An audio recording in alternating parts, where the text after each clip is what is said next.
Jadi saat ini kondisi pandemi ini, orang asing yang akan masuk ke Indonesia berhadapan pertama kali dengan petugas karantina atau petugas kesehatan, bukan imigrasi. Ternyata semua sesuai ketentuan.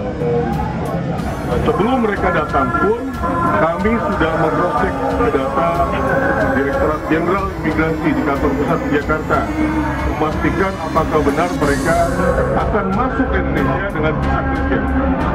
Sehingga saat itu kami sudah bawa data tersebut ke DPRD. Untuk penolakan kami terhadap pekerja asing yang terus-terusan berdatangan di Provinsi Kepri, khususnya di Pulau Bintan dan PT Bai. Karena kami tidak ingin di Provinsi Kepri seperti layaknya Morowali yang terus didatangi oleh para tenaga kerja asing dan menyampingkan para pekerja lokal. Ada. Yang Kalau masalah disuarakan ada, dan semua sebenarnya sudah ada, dan ada jawabannya, dan kami ada progresnya. Seperti mereka waktu itu ada tuntutan soal penggajian juga gitu ya Pak? Maksudnya mengenai debu atau apa, kami sudah berikan mereka masker, respirator, kacamata Google, laser. Dan ya intinya ya proses ya, kami konstruksi proses. Ada yang menyampaikan kekurangan ini ya kami lengkapi, dan kami sekarang berusaha terus untuk memperbaiki diri, bagaimana GNI bisa berjalan dengan baik, GNI bisa lebih sempurna. Kita fokus di situ aja, kami nggak mau ngomong ke belakang, kami fokus ke depan, bagaimana GNI dengan bisa baik dan bisa bermanfaat untuk masyarakat. Seperti tadi yang saya jelaskan di dalam. Ya. Jadi pada saat awal mulai itu pagi saudara SPN, saudara SPN ingin mau kerja. Ini terkait dari beberapa tuntutan yang sebelumnya ya. Nah, kemudian pada saat tadi sekitar jam 11 ya terjadi keributan lah di Pol DT itu. Jadi kemudian kami masuk ke dalam bersama tim dari dalam, dan saya kumpulkan sendiri.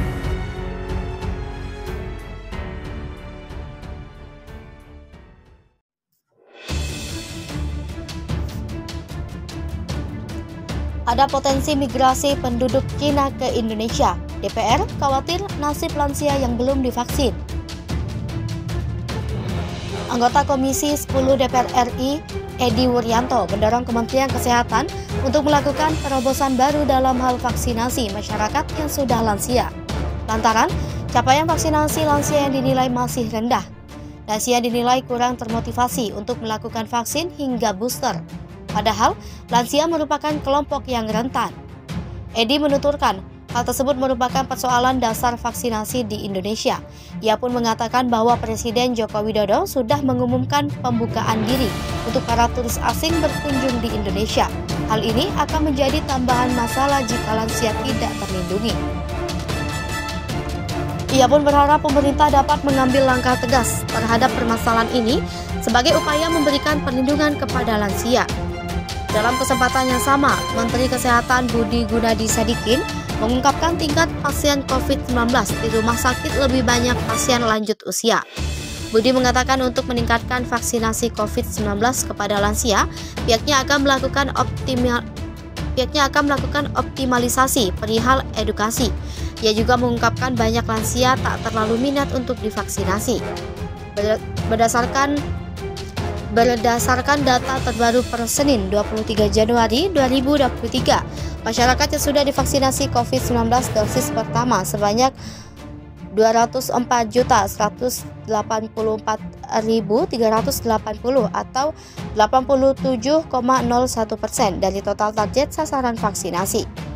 Sementara jumlah masyarakat yang sudah disuntik vaksin COVID-19 dosis kedua sebanyak 175.010.804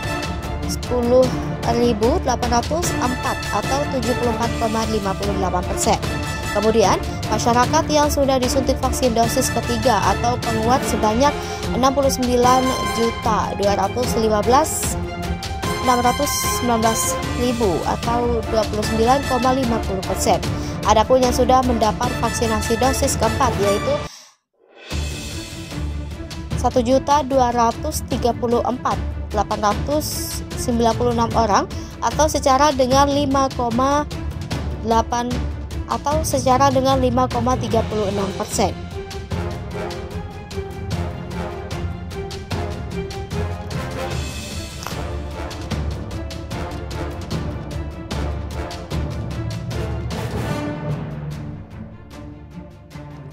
Gawat darurat TKA Cina. Banjir TKA Cina akibat pola kerjasama investasi yang dibuat dengan pemerintah Indonesia bukannya tidak beresiko, bahkan dapat beresiko besar. Tertutupnya informasi Kemenaker atau instansi lain mengenai jumlah TKA Cina yang sudah menjadi karyawan di berbagai kegiatan usaha menjadi tanya besar dari motif dibalik kehadirannya. Atas banjirnya TKA Cina, sekurangnya 3 risiko akan dihadapi bangsa Indonesia, yaitu pertama, penggeseran ruang kerja TK pribumi. Saat ini tingkat pengangguran tinggi akibat PHK maupun disebabkan sulitnya lapangan kerja, ditambah dengan keberadaan kelas atau segmen pengangguran tak kentara. TKA Cina mengambil porsi tenaga kasar atau bukan ahli. Kedua, membuka ruang konflik antara TKA Cina dengan TK pribumi. Hal ini disebabkan banyak faktor, baik itu perbedaan budaya kerja, hambatan komunikasi, perlakuan majikan, serta penghasilan yang berbeda untuk jenis pekerjaan yang sama. Kasus PT GNI Morowali menjadi contoh yang bagus. Ketiga, konflik mengundang invasi bahkan aneksasi dengan alasan melindungi warga negaranya. Bukan mustahil negara RRC akan datang. Yakinkah kita bahwa pekerja yang ada sekarang itu bukan tentara? Dengan dukungan WNI etnis Cina yang menguasai sektor ekonomi, maka invasi dan aneksasi menjadi sangat terbuka. Jika hanya menanamkan modal dan tenaga ahli, mungkin risiko tidak terlalu besar. Akan tetapi, dengan impor TKA Cina untuk berbagai pekerjaan, termasuk pekerjaan kasar, maka Indonesia kini dalam keadaan bahaya.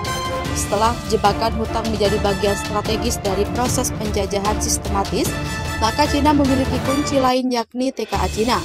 350 tahun bangsa dijajah oleh Belanda dengan pemberontakan yang hanya bersifat sporadis.